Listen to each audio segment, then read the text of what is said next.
public, donc mettez-vous là où vous devez être quand je fais rentrer le public. Ça veut dire que je vais vous remmerder parce que je vais parler et remonter. Je vous rappelle pas la relou, quoi. Ok? Je vais faire ça en harnais, tu sais. C'est vrai, ça va être joli. Ok, le public est entré, il est installé.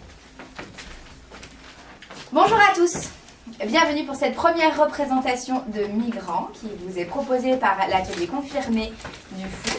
Je vais vous demander si ce n'est pas déjà fait de bien vouloir éteindre votre téléphone portable et je vous souhaite à tous un très bon spectacle. À bientôt. Eh bah ouais, ça fait... Bah ouais, pardon. Vous pouvez parler, hein. Ah, normalement, c'est pareil.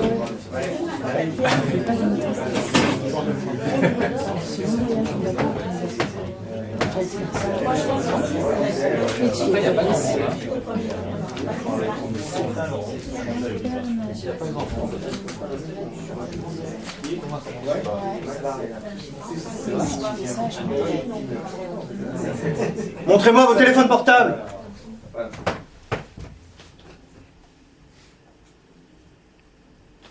Voilà. Est-ce que vous avez pris soin de les recharger? Bien. Alors mettez-vous bien ça dans la tête. Ces petits machins-là sont vos vrais boîtes de sauvetage. Sont vos anges gardiens. Sont vos boussoles et vos clés d'entrée en Europe.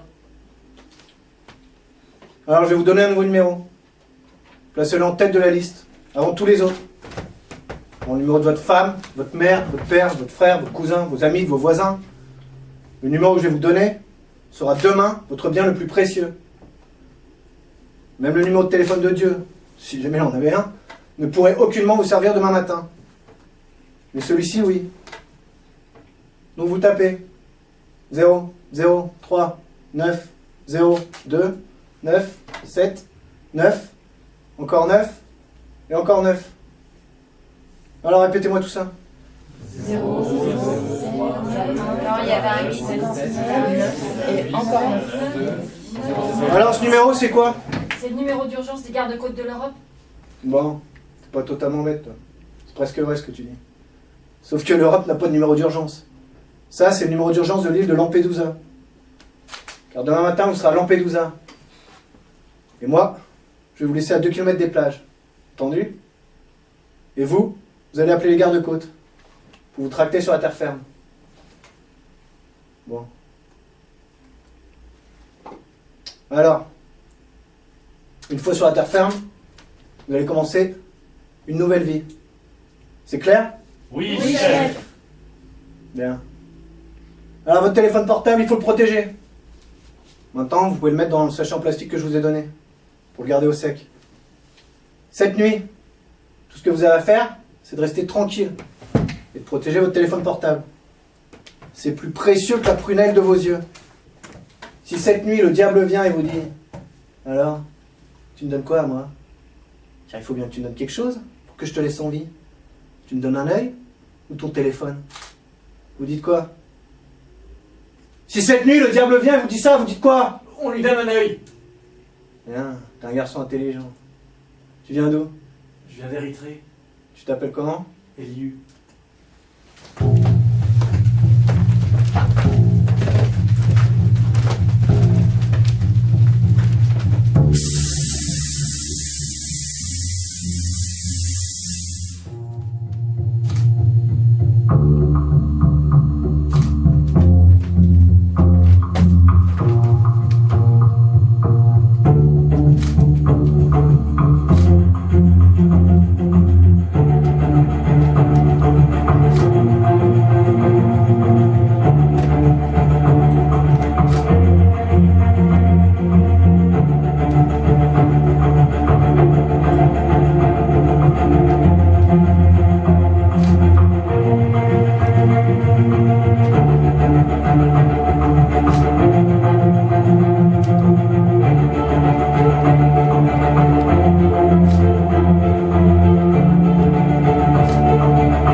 J'ai 29 ans et je travaille pour l'agence turque DHK. La plage d'Ali au Caburnu est une plage à l'écart de Bodrum. C'est un endroit d'où partent souvent les migrants, donc avec d'autres photographes, on y va chacun notre tour pour voir ce qui se passe. Hier, c'était mon tour. Bonjour Karima. Merci d'être là et surtout d'accepter de me recevoir. Allez, on commence. Me llamo Jaime, soy un viajero, un vagabundo, un nómada, vamos. Mi país es el mundo entero. Moi, à chaque fois que je vois ces... Mais tu sais, avec des vêtements dépareillés, et qui tient son petit bout par une main, et puis des tas de sacs dans l'autre, et ben moi, ça me... On me dit, tu viens d'où? Moi, je viens de nulle part, je suis née ici. Mes parents, ils sont nés en Algérie, mais moi, je suis née ici. Bah, oui, bien sûr. Enfin, non, moi je pense que c'est quand même pas si évident, enfin, d'affirmer que, bon, mais pas que, hein, mais pas que, mais quand même. Durant votre traversée de la Méditerranée, un certain nombre de vos compagnons sont morts noyés. Est-ce que vous pourriez me donner un chiffre, même approximatif? C'est pour mes statistiques. La migration, c'est magnifique. Alors, bien sûr, quand on dit phénomène migratoire, on pense tous à l'essai remarquable de Philippe Bernard dans les années 70. Mais c'est tellement plus que ça. Le phénomène migratoire, quelle beauté, quelle simplicité, quelle évidence. Pour autant, je me rappelle, j'ai toujours été passionné par la migration et les animaux en la matière ont tout à nous apprendre. C'est terrible. Je savais que ça allait être compliqué, mais à ce point, c'est carrément ingérable. La boulangerie, elle ferme à 19h. Non mais 19h. Mais qu'est-ce qu'ils font les gens après? C'est pas possible. Je rentrais de vacances. J'avais passé quelques jours en Italie, chez une amie. Non, mais je vais encore passer pour une insensible, mais c'est pas ça. C'est pas que ça me touche pas, c'est que je m'en fous. La migration est avant tout poétique et symbolique, avec en particulier la transhumance. Et ces bergers qui parcourent des dizaines de kilomètres avec leurs troupeaux à la recherche de pâturages verdoyants, à même de subvenir à leurs besoins et à ceux de leurs troupeaux. Non et non aux migrants. Et puis quoi? On nous prend vraiment pour des imbéciles. On n'a qu'à organiser un référendum et on aura la réponse. Personne n'en veut. Non mais franchement, marre de ces gouvernements à deux balles qui sont gouvernés par le 440 et les médias et qui veulent nous faire avaler des couleuvres. Non mais t'imagines comme elle doit se battre. T'imagines tout ce qu'elle a traversé. Oh, moi à sa place. Déjà que j'arrive pas à quitter mon mari, alors là mon pays, bah c'est... Là déjà, les jeunes qui galèrent, les retraités qui rament, le pouvoir d'achat qui baisse, et puis en plus des bombes qui explosent maintenant, et en plus de ça on doit accueillir des étrangers. Non, bah moi je dis non, hein. Qui c'est qui va payer la note à la fin, hein, je vous le demande, qui? Eh ben c'est nous, les pigeons. Quand je suis arrivé, le matin, vers 6 ou 7 heures, et il y avait un groupe de Pakistanais. Je les ai rejoints, et nous avons aperçu un peu plus loin quelque chose échoué sur la plage. No tengo amigos, pero sí tengo familia. Mi familia es la gente que encuentro por el camino, porque al fin y al cabo, pues somos todos hermanos. Une fois sur la route, je me disais que le voyage jusqu'à Lyon allait être long. Il était sur le parking de la dernière aire avant la frontière. Il avait l'air un peu perdu, il allait à Lyon, moi aussi, alors... Et tous ces gens qui me disent bonjour à longueur de journée. Non mais je les connais même pas, moi. Je leur ai rien demandé. Mais moi, je suis française. Mais quand tu vois ma peau et que t'entends mon nom, bah tu penses pas à la France. Évidemment, la question mérite, oui, le mouvement, la vie. C'est pas comme si... Enfin, pour moi, les choses sont claires. Hein. Et moi, comme toi, d'ailleurs. Je veux dire, dès qu'on allume la télé, la radio, mais même dans le métro, quoi, on ne parle que de ça. Enfin, il y a quand même des sujets plus importants, quoi. Enfin, des sujets qui nous concernent, nous, vraiment. Votre passeur vous a demandé de choisir entre vos deux enfants. Mais sur quels critères vous avez fait votre choix, Karima? Brièvement, hein? La migration est avant tout cyclique et saisonnière. Et je ne peux m'empêcher de voir une congruence entre les touristes qui chaque été se ruent sur la Côte d'Azur pour se pavaner sur leurs serviettes et ces dizaines de milliers de flamants roses qui chaque année se retrouvent en Camargue et effectuent des danses éminemment complexes dans le seul but de se reproduire. C'est un choc culturel. Alors oui, je sais, je suis qu'à 128 km de Paris, mais c'est un choc. Une avocate des droits de l'homme a dit c'est pas une crise migratoire que nous connaissons, c'est une crise de l'accueil et de la fraternité. Non mais franchement, ce qu'il faut pas entendre. Tu vois, moi ça fait plusieurs fois que je me dis que je vais partir et j'y arrive pas. Parce que quand je pense à tout ce que je vais devoir changer, et puis comment je vais faire pour m'en sortir avec mes enfants, parce que tu vois, ils sont encore petits. Alors du coup, quand je les vois dans la rue, c'est maman, je me dis qu'elles seront tellement plus fortes que moi, parce qu'elles, tu vois, elles ont plus rien. Vine aquí para encontrar el amor, no el temor. Así que por favor, abren sus brazos y juguemos todos juntos. Moi, je veux le dire, je suis contre, hein. Je suis contre ce genre de matraquage systématique qui nous...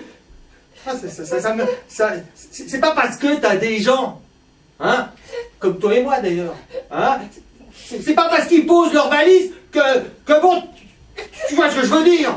Mais moi j'ai rien contre ces gens, c'est pas ça. Mais je les connais pas, donc je m'en fous. Puis, je suis fatiguée de devoir avoir un avis sur un truc qui me concerne pas. Je ne suis pas un passeur. J'ai juste pris un autostoppeur. Je ne savais pas.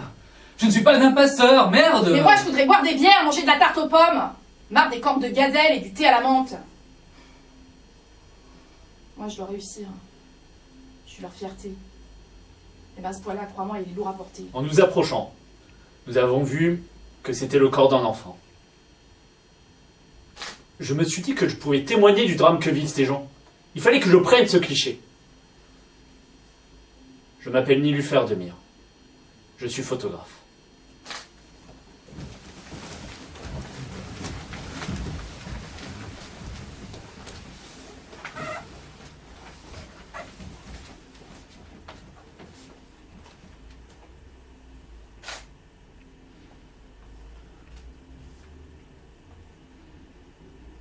Ça va. Ça va. Il y a des gens qui sont passés devant chez nous. Quand? À midi. Il y en avait combien? Beaucoup. Combien? Des dizaines. Il y avait des femmes aussi. Oui. Quelques-unes. Bon. Et il y avait aussi... quelques noirs. Comment ça? C'est que...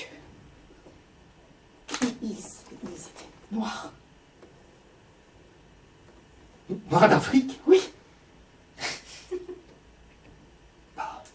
Tu penses que c'est normal? Qu'est-ce que j'en sais? Moi, j'ai encore jamais vu noir. De toute façon, pas ici. J'en ai vu à la télé, mais pas ici, chez nous. Toi, t'en as vu? Non, pas beaucoup. Non, pas beaucoup. Tu veux dire quoi? Rien.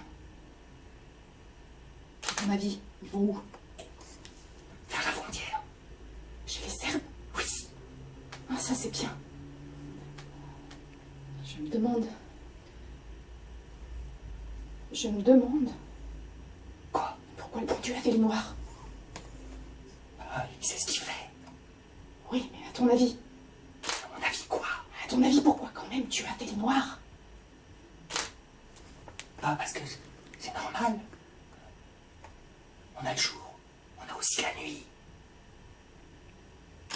On a l'été, on a aussi l'hiver. Dans la vie, on rit et on pleure. C'est pour la diversité. Est-ce que tu peux être bête, Igor? Mais t'as qu'à lui poser la question directement. À qui?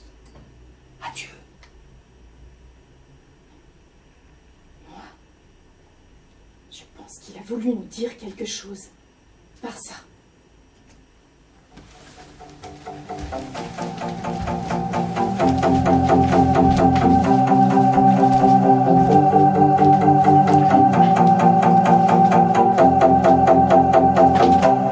Bring the action. Bonsoir. Soyez les bienvenus au salon des nouvelles technologies anti-immigration. Nous vous présentons aujourd'hui le détecteur de battement de cœur. Le détecteur de battement de cœur est sans doute 1000 fois plus efficace que le détecteur de chaleur humaine. Parce que le détecteur de chaleur confond parfois la chaleur humaine avec la chaleur animale, voire avec la chaleur émise par certains produits de fermentation. Tandis que le détecteur de battement de cœur est réglé uniquement sur la fréquence biologique humaine et il détecte sans faille la présence d'un clandestin dans un rayon de 10 mètres. Le détecteur de battement de cœur est ultra léger, facilement maniable, rechargeable, pliable. Quant à son design, je vous laisse constater tout seul. Il ressemble beaucoup à un club de golf. On s'attache immédiatement, sensoriellement parlant, à la noblesse de ses matériaux. Céramique, acier inoxydable, bois d'acajou. Au chapitre performance, il vous suffit de faire un tour complet de votre camion pour vous assurer en seulement 3 minutes qu'il n'y a aucun clandestin à l'intérieur. Tout intrus dans votre garage, dans votre grenier, dans votre jardin, dans votre cave ou même dans votre appartement sera détecté en moins de 2. Mais attention à ne pas diriger le capteur vers vous-même, parce que ce seront vos propres battements de cœur qui apparaîtront sur le cadran. Donc ne soyez pas maladroits, ou même bêta.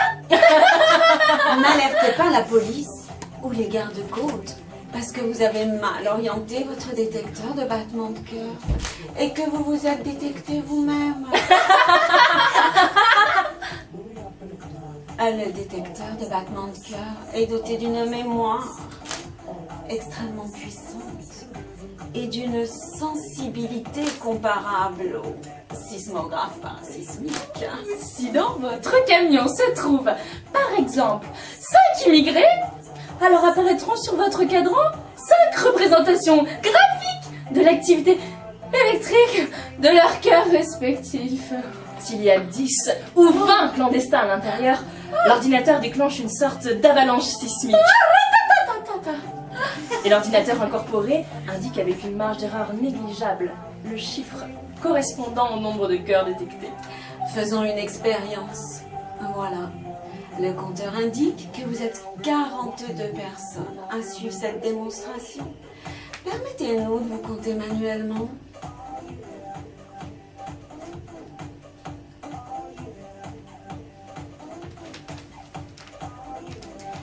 « 42 ! Bingo ! Ouh. Ceux-ci sont les battements de cœur de toute une famille afghane. 12 personnes en tout, dénichées dans un poids lourd à Calais. Ceux-là sont les battements de cœur d'un groupe de 60 illégaux pakistanais, sri-lankais, Somalie, arrivés à la frontière hongroise le jour même où les autorités de Budapest ont décidé d'installer des barbelés le long de leurs frontières. Vous saisissez la finesse de l'enregistrement? On dirait un bouquet de cris aigus, voire saignants. Ici, c'est plus délicat. Vous ne devinerez jamais ce que c'est. Ce sont les battements du cœur d'un enfant de 4 ans, au moment où son père le fait passer par un trou pratiqué dans les barbelés, à la frontière de la Macédoine avec la Serbie. Écoutez, écoutez la précision absolue du signal. On dirait une petite bille de métal qui rebondit sur un carrelage. Concernant le prix de notre produit, je vous assure qu'il est tout à fait abordable. Et en plus, vous pouvez payer en 2 ou 3 fois sans frais. C'est pas mal intéressant.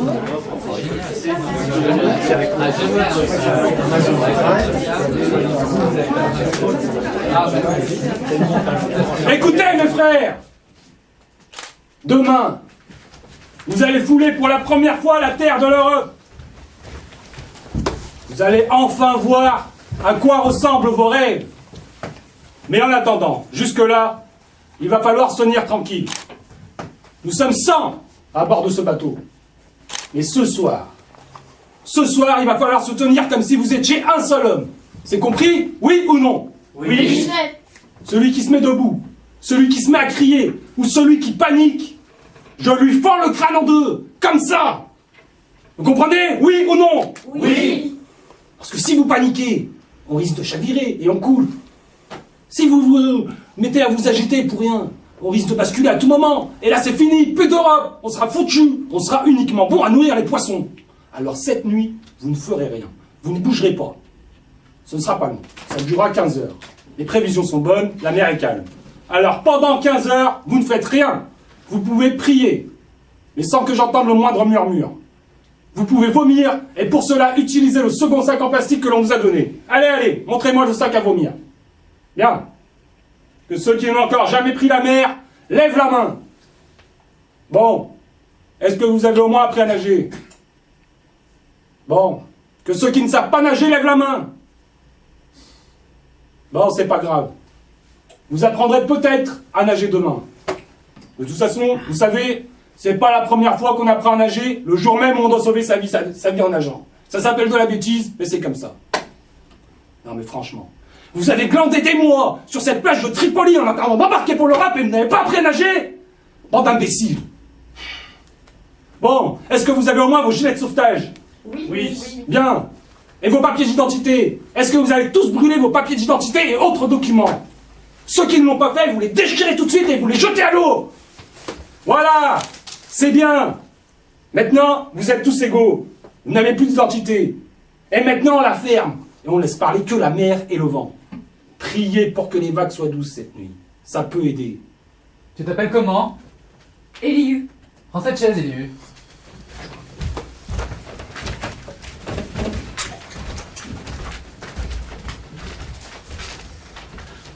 Assis-toi. Tu as quel âge? J'ai 18 ans. Tu crois en Dieu, Elihu? Oui. C'est bien, t'es un bon garçon. Tu as soif? Oui. Tu aimes le coca? Oui. Bien, prends ça.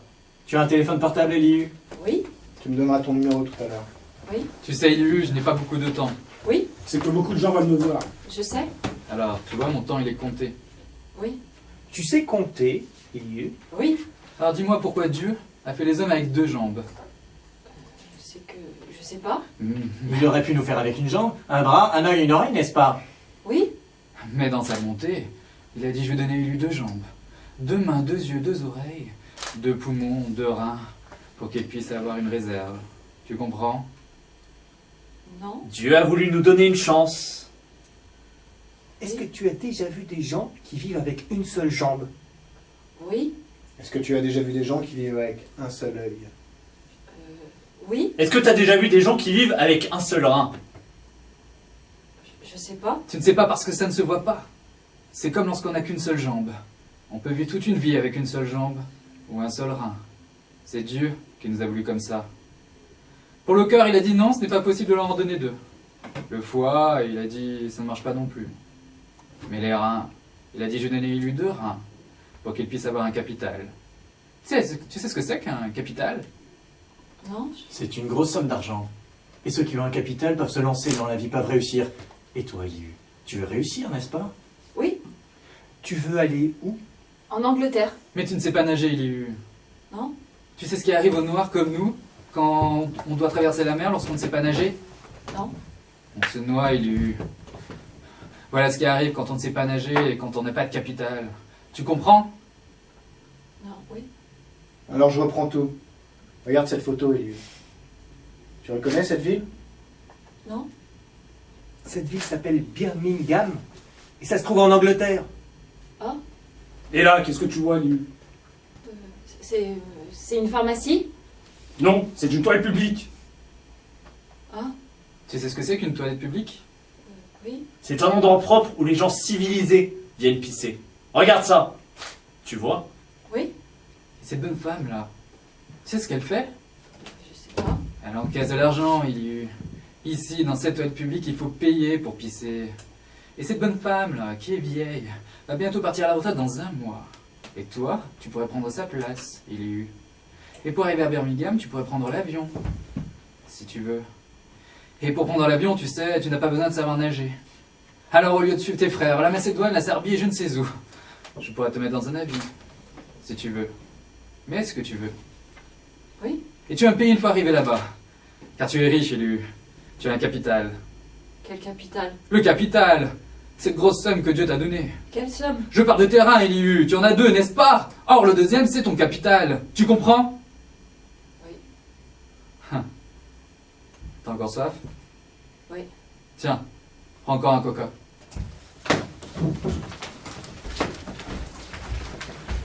On ne peut pas! On ne peut pas recevoir toute la misère du monde! Exclu! On n'a jamais dit qu'on pouvait recevoir tout le monde. Notre pays ne peut pas accueillir davantage d'immigrés. Il faut installer un périmètre d'intransigeance en Europe. Il faut systématiquement séparer les réfugiés de guerre des réfugiés économiques et renvoyer ces derniers dans leur pays d'origine.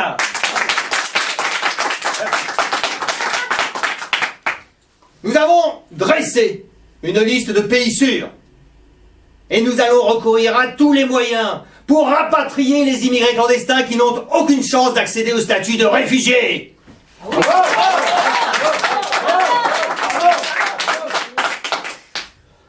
Nous allons négocier avec notre allié turc pour que le tri se fasse bientôt sur son territoire.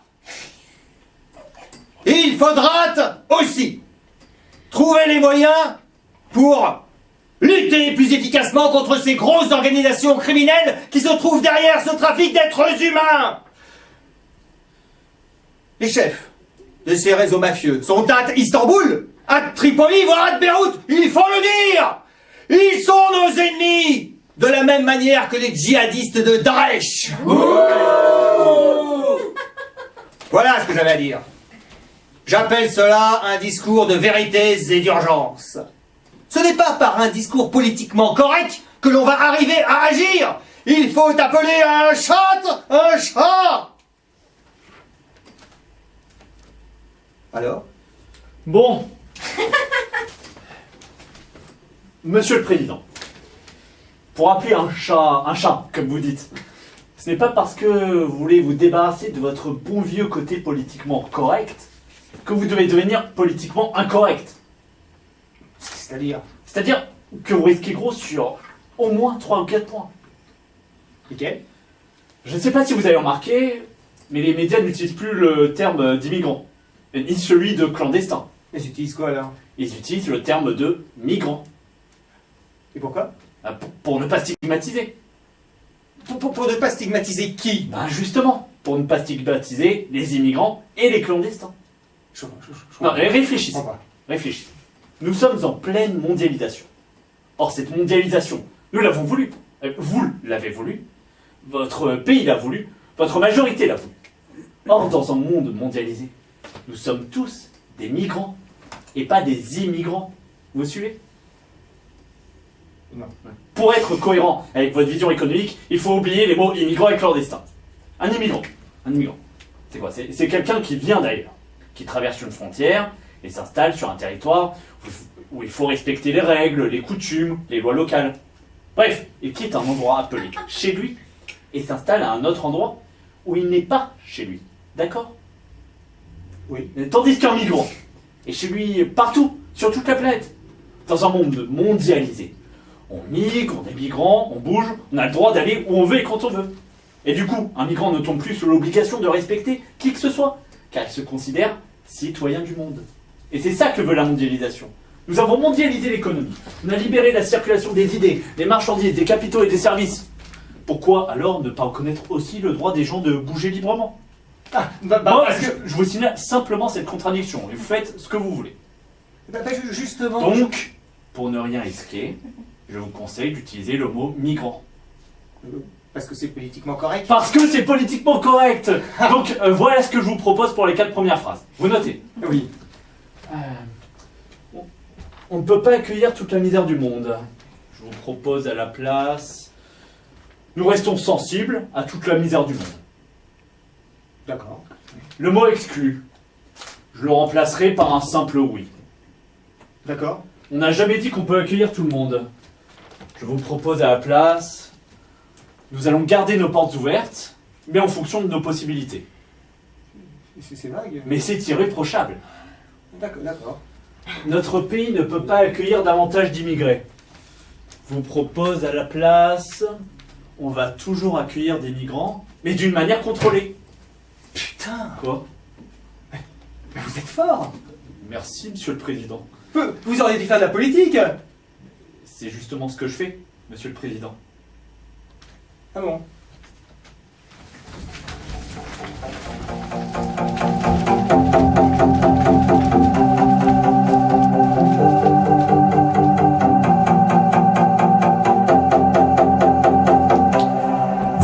action. Bonjour, bonjour, bonjour, bonjour et bienvenue à cette première édition du Salon de la clôture. Nous proposons une vaste gamme de barbelés anti-migrants, fiables et pas chers. Comme vous le savez, la période d'ouverture angélique des frontières est révolue. Aujourd'hui, l'heure est à la réinstallation de clôtures en barbelés partout. Partout. Regardez cette aura à la frontière gréco-macédonienne. C'est ça, l'Europe. C'est ça nos valeurs esthétiques? C'est ça, l'image que nous renvoyons au monde.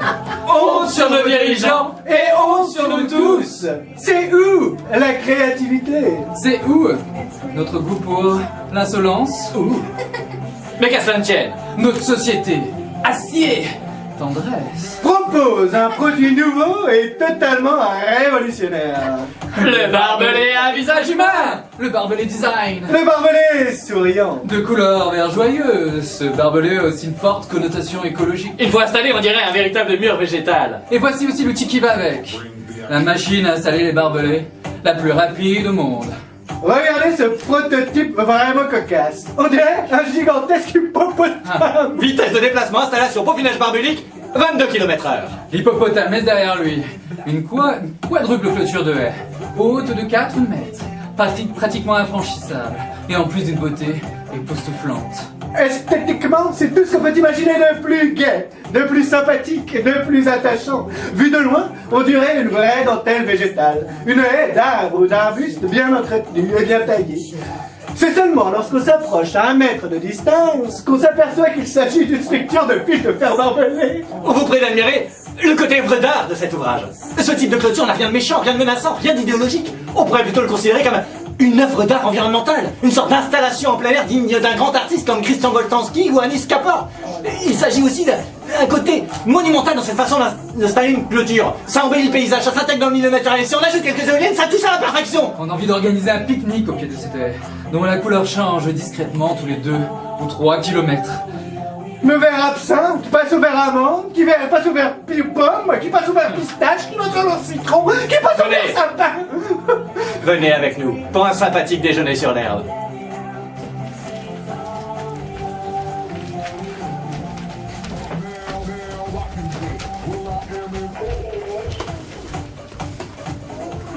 Alors, 113.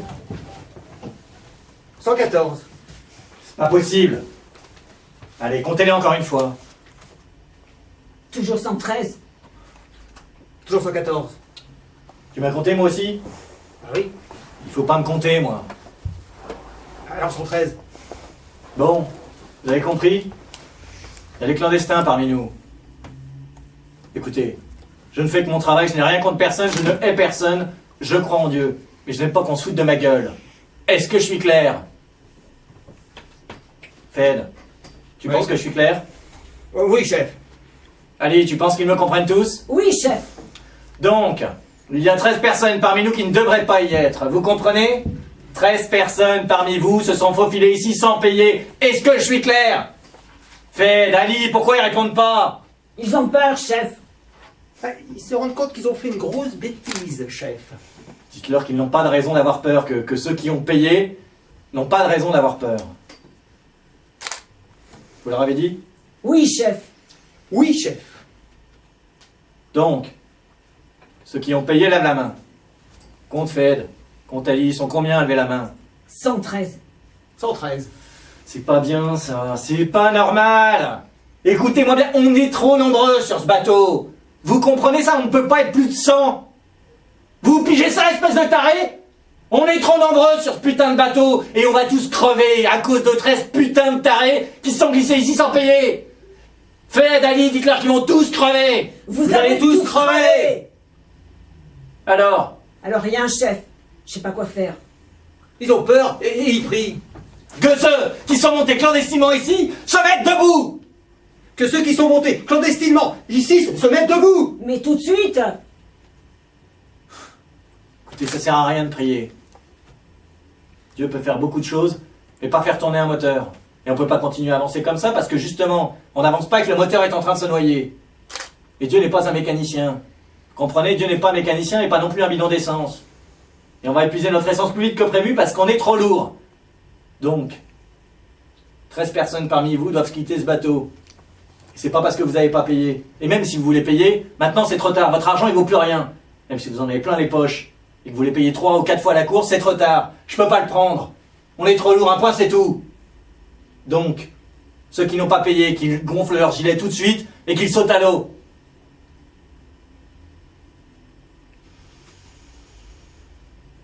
Fed, dis à ces connards qui n'ont pas payé qu'ils ont que bien grave péché. Vous allez tous crever. Dieu peut pas pardonner ça. Il y a sur ce bateau des familles, des enfants, des gens qui ont payé toute leur vie pour passer en Europe. C'est pas juste de mettre leur vie en danger. Depuis que je fais ce métier, j'ai jamais perdu un seul homme. Un seul enfant. Je suis pas comme les autres passeurs, moi. Je suis un homme qui respecte sa parole. Et j'ai averti tout le monde depuis le début. Les clandestins, c'est la mère qui va s'en charger. Dis-leur tout ça, Fed. Mais vous allez tous crever. Fed, est-ce que tu sais, toi, qu'il faut donner un gilet? Oui, je crois. Alors, on va leur en donner. Mais arrêtez de pleurer, merde! Arrêtez de pleurer. Ça va l'énerver encore plus. Arrêtez de pleurer, je vous dis. Il fallait pleurer avant. Tiens. Enfile ça.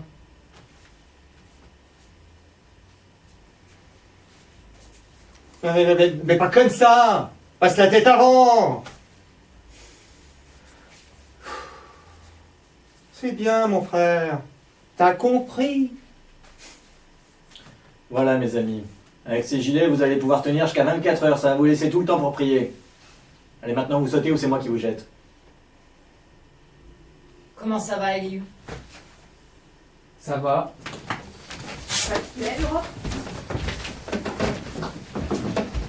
Oui. On m'a dit que tu as peur dans l'avion, c'est vrai? C'est que... Mais tu es quand même un grand garçon. Pourquoi tu t'es mis à pleurer dans l'avion? Bah c'est que... T'as failli tout gâcher, mon garçon. Désolé, chef. Alors, tu parles un peu anglais? Oui. Comment on dit j'ai eu de la chance? I was lucky. Mais bravo, tu vois, tu parles anglais maintenant. Yes. Comment on dit je suis heureux? I am happy. Mais oui. Je suis fière de toi, Eliu. Sauf que tu n'es pas vraiment très heureux, n'est-ce pas? Ah bah je sais pas. Bon non, tu n'es pas, parce que ta famille te manque. Tu leur as déjà envoyé de l'argent? Combien? 300 livres. 300 livres? C'est tout ce que t'as pu mettre de côté depuis 6 mois? C'est que... C'est peu, Eliu. C'est très peu. Tu ne pourras jamais faire venir ici ni tes frères, ni ta sœur, ni ta mère, Eliu. Même si tu travailles jour et nuit, tu ne pourras pas leur payer la traversée. Enfin, je veux dire une traversée sans risque. C'est que ce pays n'est pas vraiment le paradis des petits noirs comme toi. Tu bosses, et on te paie que dalle. Tu t'es fait des amis? Oui. À la mosquée? Oui, oui. Bon, fais attention, mon garçon. Ici, c'est d'abord des tiens qu'il faut se méfier. Mais ça sera mieux si tu fais venir tes frères, ta sœur et ta mère ensemble. Vous allez vous entraider, vous allez réussir. Et tu peux les avoir, les tiens, dans quelques mois, Eliu. Ça ne dépend que de toi. Et comment faire? Tu veux que je t'explique comment faire? Oui. Eh bien, c'est Dieu qui va t'aider. Parce que Dieu est grand, et dans sa bonté, il t'a déjà aidé une fois. Et si tu es malin, il va t'aider encore une fois. Mais est-ce que tu veux vraiment qu'il t'aide encore une fois? Oui. Tu es sûr, Eliu? Oui, oui. Tu veux que je t'explique comment il faut faire? Oui, chef. Lève tes bras, Eliu, et dis-moi, combien de bras tu as?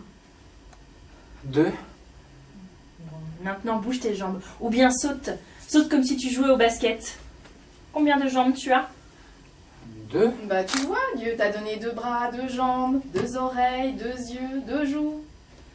Pour que je puisse avoir une réserve. Oui, pour que tu puisses avoir une réserve et un capital. Parce que sur cette terre, tout se paie et tout s'achète. Je ne sais pas pourquoi Dieu l'a voulu comme ça, cette terre, mais c'est comme ça. Heureusement qu'on a quand même un... Capital. Ferme ton œil gauche, Eliu. Est-ce que tu me vois toujours? Oui. Bien. Maintenant, garde ton œil gauche fermé. Tu vas essayer de taper mon numéro sur ton téléphone. Je vais te le dicter. 06 86 99 13 93. Parfait. Bah tu vois, on peut très bien vivre avec un seul œil. Oui. Alors? Je sais pas. Pense, Elieu. Pense à tes frères et à ta sœur. Pense à ta mère aussi. Il y a ici, à la surface, dans chacun de tes yeux, une petite tranche de gélatine. C'est transparent et mou. Ça s'appelle une cornée. Et ça vaut 20 000 $ la pièce. Tu vois? Tu comprends? Oui. C'est Dieu qui s'est dit, je vais donner à Élu 2 cornets pour qu'il puisse avoir un capital. C'est Dieu qui s'est dit, qui nous a voulu riches. Oui. Mais pourquoi tu pleurniches, petit con? C'est que j'aime bien pleurer avec mes 2 yeux. Pleure, Liu. Pleure. Tu veux un coca? Oui. Entracte! Entracte!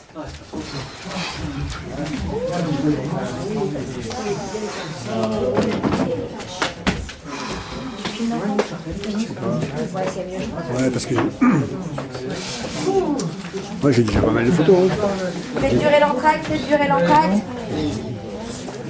Attends, je laisse.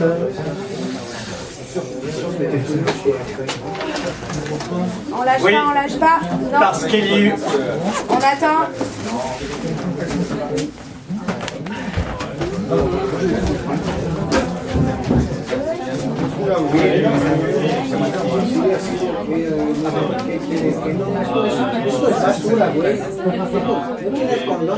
¿Condones tienes? ¿Tenés capote? ¿Tenés capote? ¿Tenés capote?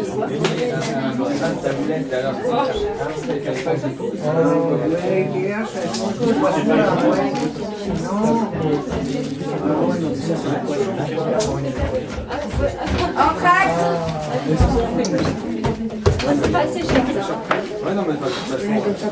Oui, parce qu'Eliu n'est pas seul.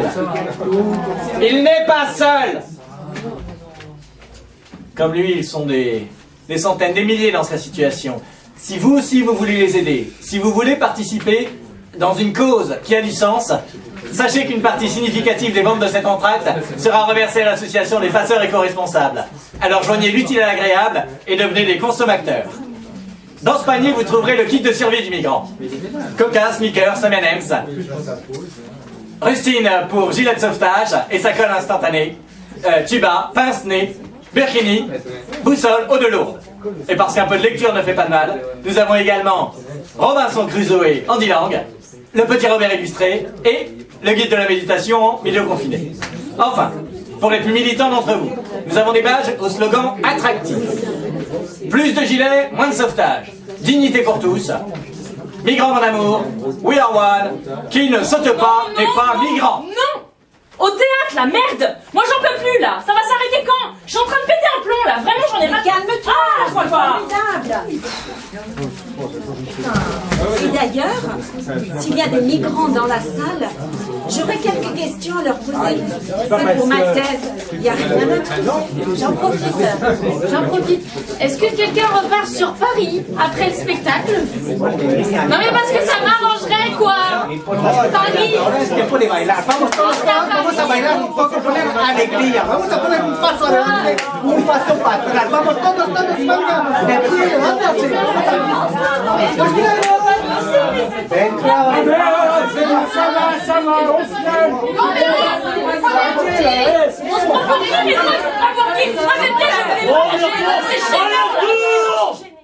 Fin de l'entracte.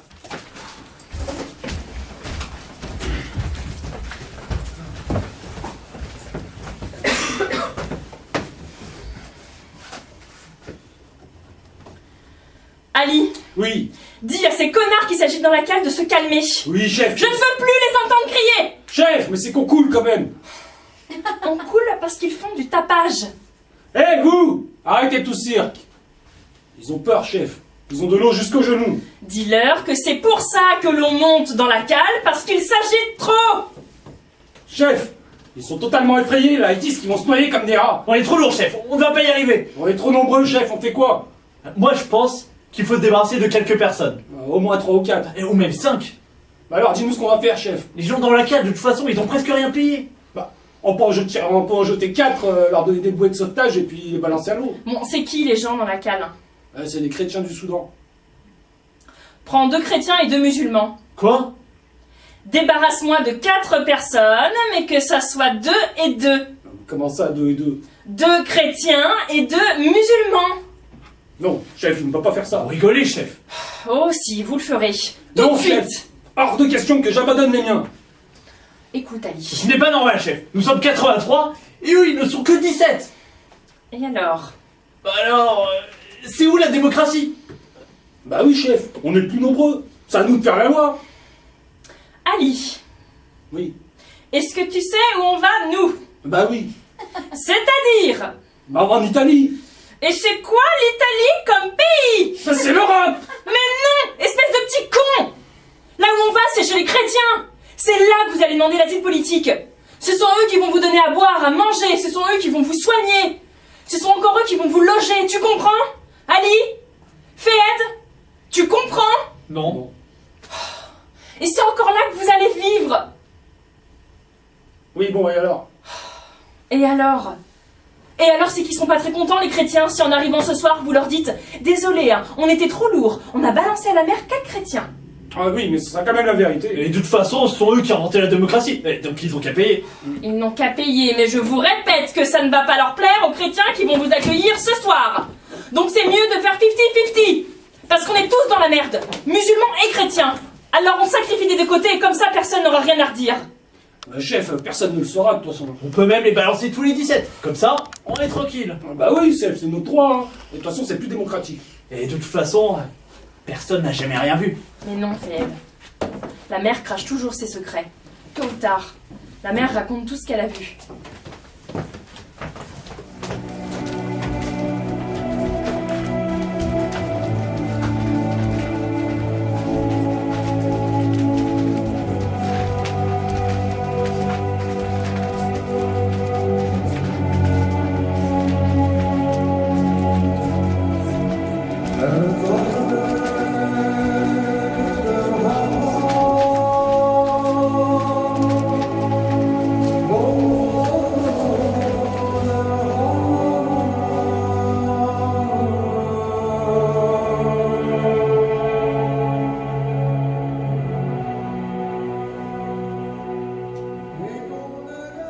Bonjour, je m'appelle Anaïta, je suis chanteuse.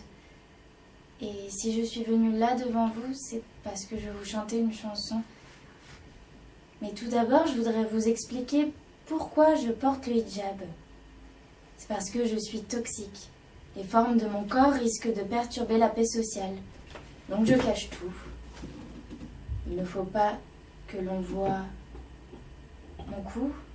Il ne faut pas que l'on voie mes chevilles. Il ne faut pas que l'on voie la protubérance de mes seins. Cela risque de perturber les regards des hommes. Et les hommes, on le sait bien, ils sont sensibles, ils sont fragiles. Un avant-bras dévêtu peut faire de terribles dégâts dans la tête d'un homme. Ça peut le perturber pendant des jours et des jours, sinon toute la vie. Une paire de chevilles féminines qui osent se montrer dans des sandales trop légères peuvent provoquer une tempête. Agressé, ébloui, intoxiqué par une image pareille, l'homme risque de perdre sa tranquillité, son équilibre intérieur, sa capacité de concentration.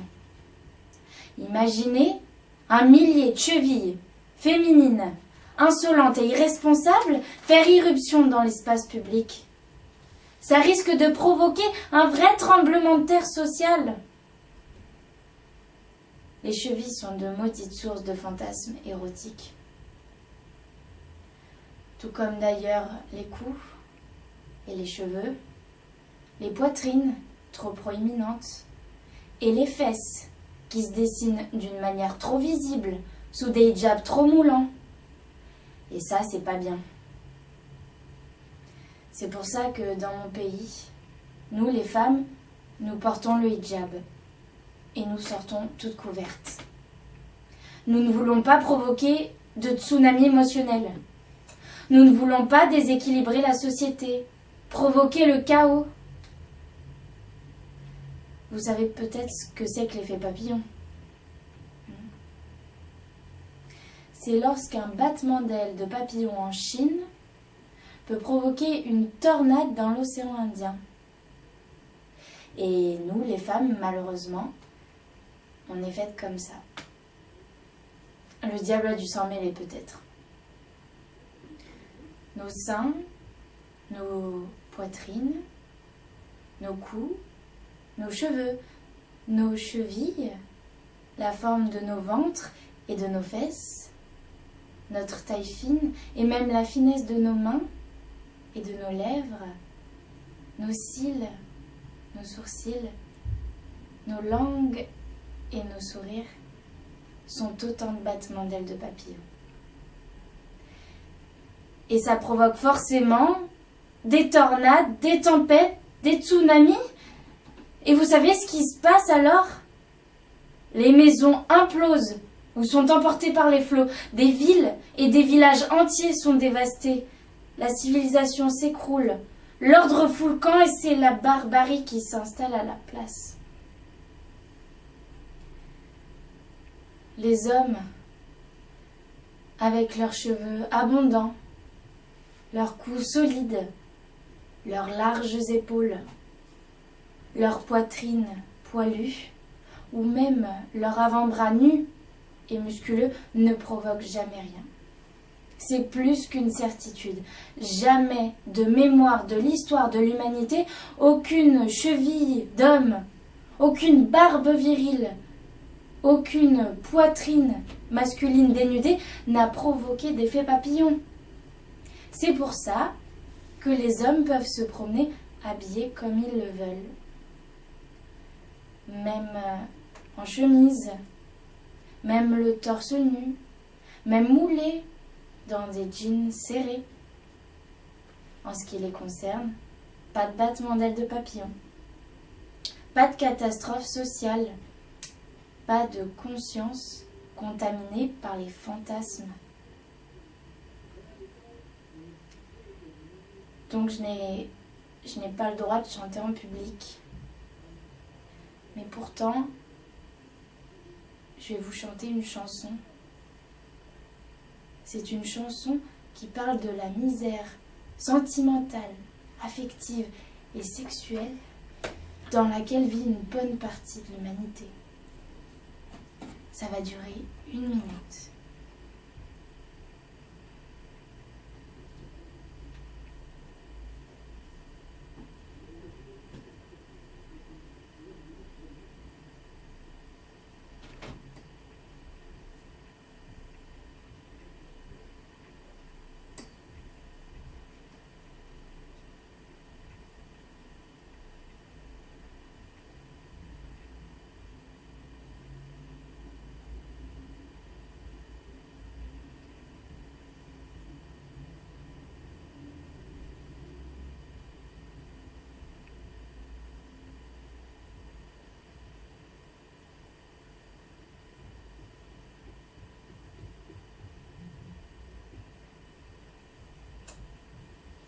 Merci.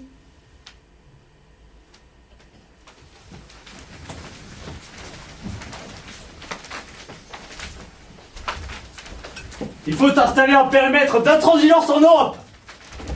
C'est un peu dur. Au niveau du sens. Plutôt au niveau de la construction de la phrase. On dirait un coup de hache. Or, vous pouvez dire la même chose, mais avec une pointe d'émotion.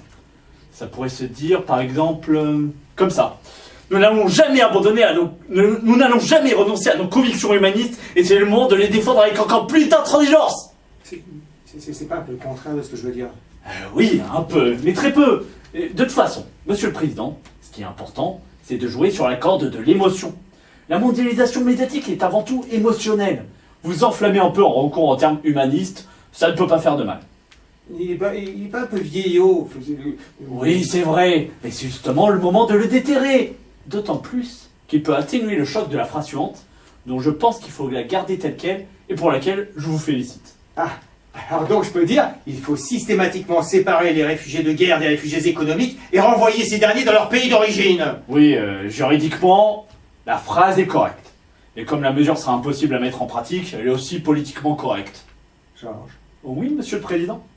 Ce n'est pas un peu cynique ce que l'on fait ici? Mais pas du tout, monsieur le président.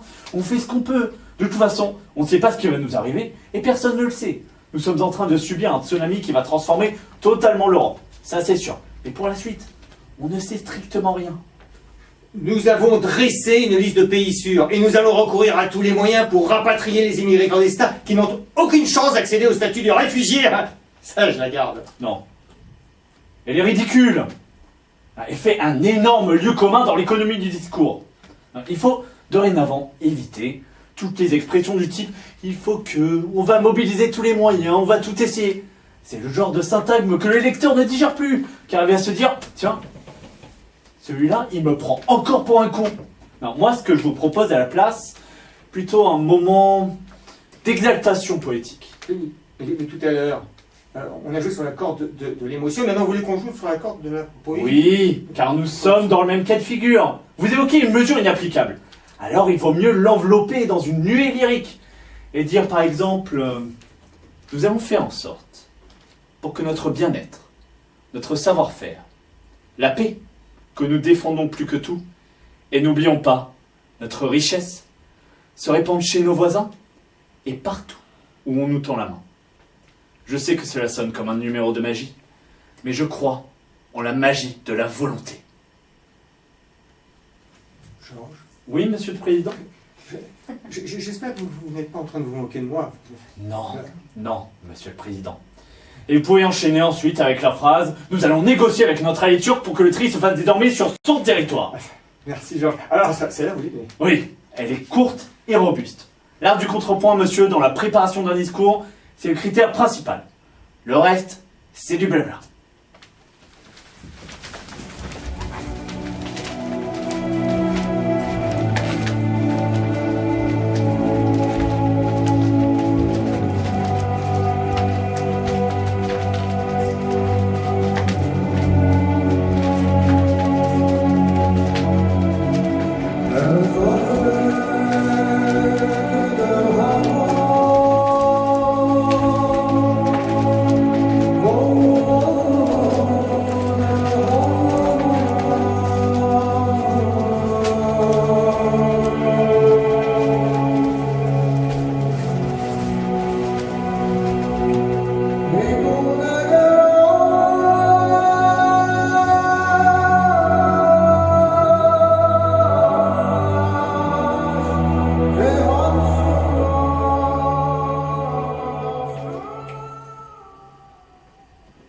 Bonjour. Je m'appelle Anaïta. Je suis danseuse. Et je suis venue là, devant vous, parce que je veux danser pour vous. Je suis danseuse, malgré le fait que dans mon pays, je n'ai pas le droit de danser en public. Et je comprends très bien pourquoi je n'ai pas le droit de danser en public. Le langage du corps, c'est troublant. Quand une femme se met à bouger ses hanches, ses bras, son ventre, il y a toute une énergie négative qui se répand dans l'univers. Une femme dont le corps ondule dans le rythme de la musique devient une bombe sensuelle qui explose dans la tête des hommes. Et vous savez bien, comme les hommes sont sensibles, fragiles, délicats. À la rigueur, ils préfèrent se confronter avec le souffle de toutes les explosions possibles sur un champ de bataille, plutôt qu'avec le souffle de la beauté. Le souffle de la beauté. Le souffle de la poésie. Le souffle de l'amour. Le souffle de la féminité. Je vous le dis, c'est très dangereux. Ça provoque une sorte d'effet de domino. Les têtes des hommes se remplissent d'une sorte de fumée noire, ils perdent l'usage de la raison, le poison de l'émotion se propage dans l'air, Les points cardinaux explosent, l'équilibre des cordes galactiques se perd, l'univers entier retourne à la case départ, c'est-à-dire à l'état de chaos d'un magma difforme et vague. Voilà. Voilà ce qui arrive si les femmes se mettent à danser en public, au théâtre ou sur un plateau de télévision.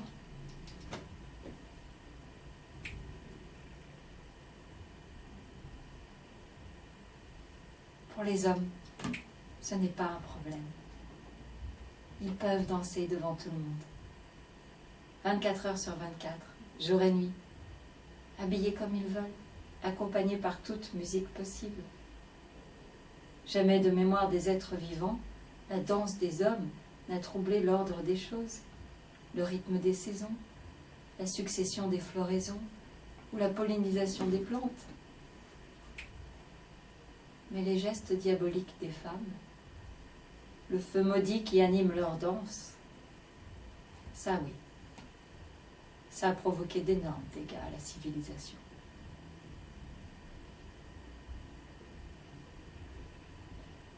Alors aujourd'hui, comme je m'étouffe si je ne danse pas, comme je ne peux ni vivre sans danser, ni quitter mon pays, je vais quand même danser devant vous. Je vais danser devant vous pendant 1 minute.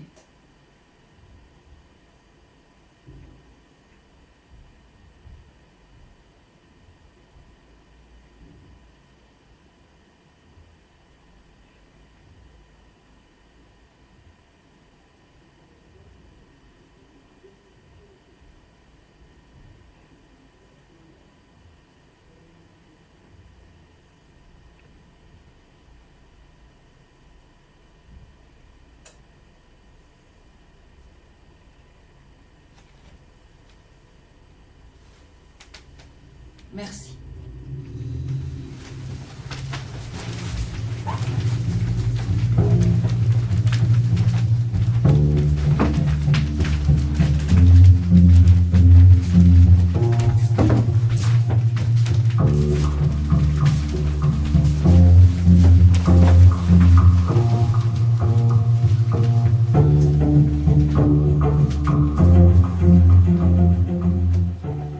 Bonjour Elihu. Bonjour. Tu te souviens de moi? Oui. Mais tu n'es pas content de me voir. Je ne sais pas. Tu vas bien, Elihu? Je ne sais pas. Mais si, tu vas bien, tu travailles et tu as toute ta famille avec toi. Tu as un très bon fils, Elihu.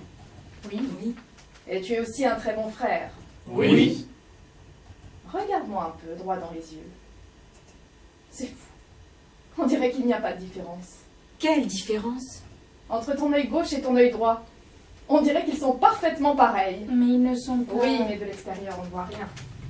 Je veux dire qu'ils sont parfaits tous les deux. Mais ils ne sont Peu pas... importe, Elihu. Même tes frères. Ils n'ont rien remarqué, n'est-ce pas? Non, mais ma mère, oui. Bon. Ta mère a remarqué parce que c'est elle qui t'a mis au monde. C'est comme ça avec les mères, elles ont toujours l'œil. Mais pour tes frères, rien n'a changé chez toi. Non. Elihu, je veux te dire quelque chose. Ce que tu as fait pour ta famille se sait. C'est-à-dire? On te respecte et on t'aime, Elihu, parce que tu penses aux tiens et parce que tu n'as pas oublié les souffrances des tiens. Non. Alors ces gens qui te respectent et qui t'aiment veulent te poser une question et c'est pour ça qu'ils m'envoient chez toi. Tu n'es pas obligé de répondre tout de suite. Tu dois seulement réfléchir. Réfléchir à la question et penser à tes autres frères. Tes autres frères que tu ne connais même pas, mais qui restent ta famille, ta grande famille.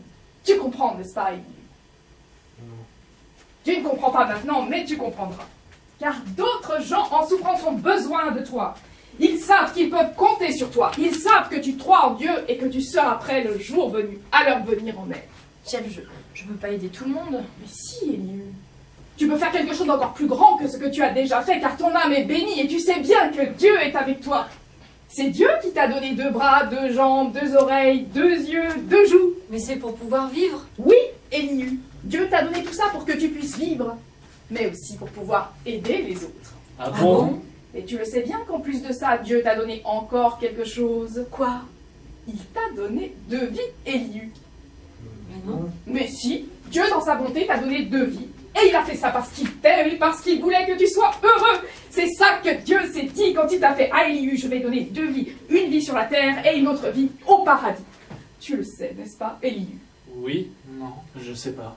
Bon, de toute façon, je suis là pour te le rappeler. Tu es un homme riche et libre, parce que tu as deux vies. Cette vie-là, tu comme elle est, et une autre vie qui est belle et éternelle. Tu es sûr, chef? Oui, Eliu, je suis sûr, et toi aussi, tu dois être sûr. Tu es un brave garçon qui fait toujours ses prières et qui pense à ses frères. Non. Et c'est cette question que je suis venue te poser, Eliu. Non. Comme tu as deux vies, tu ne veux pas en donner une à tes frères en souffrance.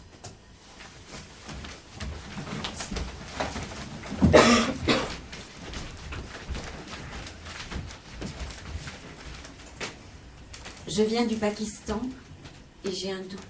Je viens du Sri Lanka et j'ai un doute. Je viens d'Afghanistan et j'ai un doute. Je viens d'Érythrée et j'ai un doute. Je viens d'Irak. Je viens de Syrie. Je viens de Somalie. Et nous avons tous un doute. Je viens d'Haïti. Je viens d'Algérie. Je viens de Libye. Je viens d'Érythrée. Je viens du Congo. Je viens du Soudan. Et nous avons tous un doute. C'est C'est qu'on n'est pas sûr. Mais on n'est pas sûr du tout. Mais pas du tout, du tout, du tout. On n'est pas sûr d'avoir une deuxième vie après la mort. Que la vie après la mort existe. Mais vraiment, vraiment, on n'est pas sûr de ça. Et c'est pour ça qu'on voudrait vivre pleinement celle-ci. Ou au moins essayer d'en profiter un peu. C'est pour ça qu'on vient chez vous. Et c'est pour ça qu'on va continuer de venir chez vous. À cause de ce doute, d'ordre philosophique. Vous voyez bien. Moi, je viens du Mali justement à cause de ce doute. Moi, je viens d'Iran. Moi, je viens du Kurdistan turc. Voilà, maintenant vous le savez. On va continuer de venir chez vous. À cause de ce doute. On est poussé par une force qui nous dépasse. Vraiment, on ne veut pas vous déranger, mais c'est plus fort que nous. Alors on va continuer à crever en chemin, à se noyer en traversant la mer. Mais on va continuer à venir. Donc, n'ayez pas peur. Nous ne sommes pas des fanatiques. Le doute est purement philosophique. Si on avait été sûr qu'après la mort il y a le paradis, On serait resté chez nous. Mais le doute nous ronge. Alors voilà, nous sommes là. On a vu à la télé que vous ne manquez de rien. Tandis que chez nous, c'est la famine. On a vu chez vous que c'était la fête tous les jours. Tandis que chez nous, c'est la guerre. On a vu que chez vous, les villes se vident pendant l'été, car vous partez tous en même temps en vacances. Et on s'est dit, tiens, nous aussi on veut goûter à ça. Donc vraiment, ce n'est pas par méchanceté que nous venons chez vous. c'est qu'on veut nous aussi nous mondialiser. Nous occidentaliser. Nous urbaniser. Nous moderniser, nous démocratiser, nous libéraliser.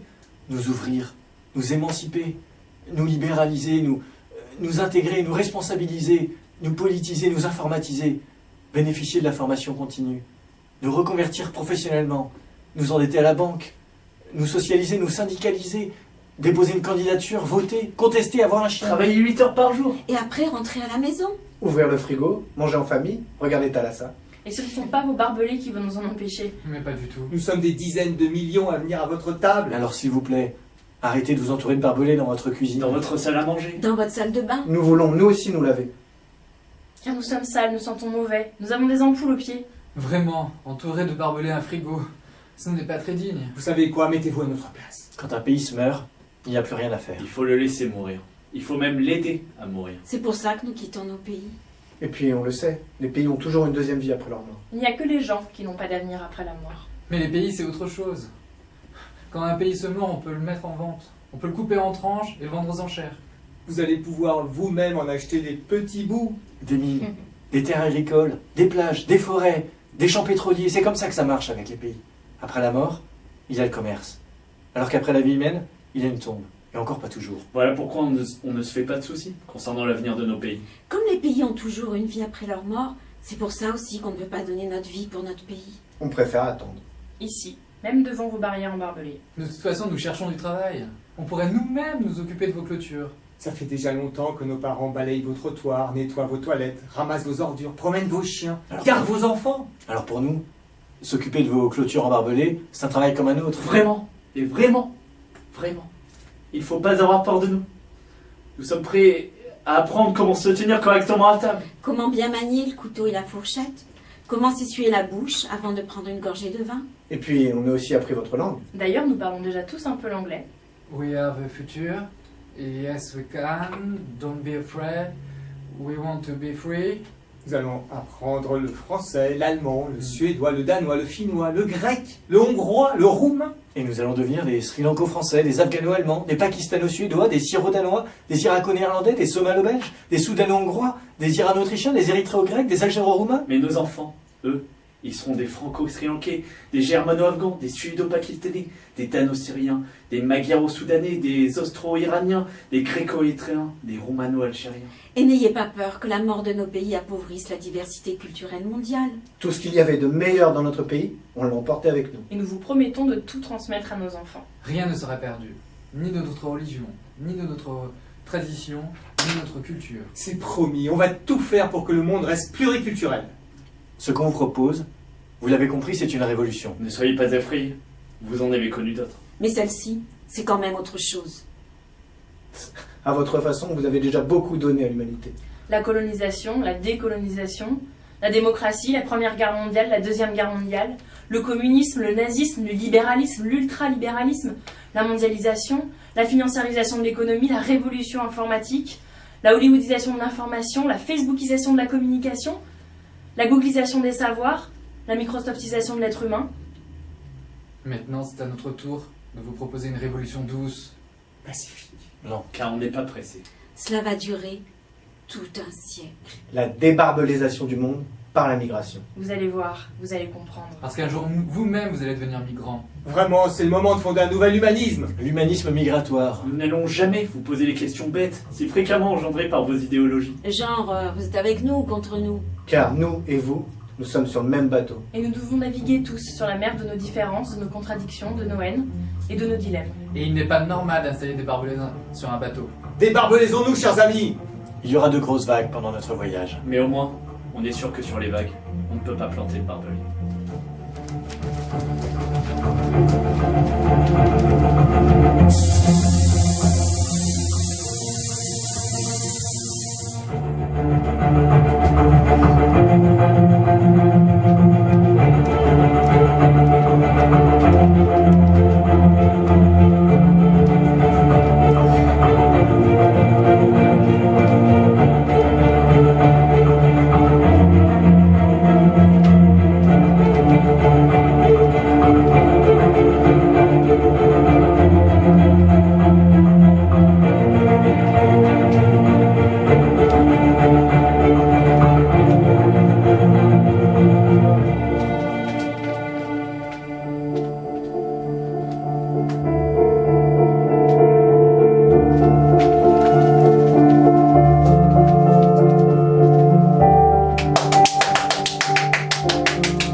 Je me disais, peut-être si c'était si bien que ça, on pourrait juste projeter le film pour l'exploration.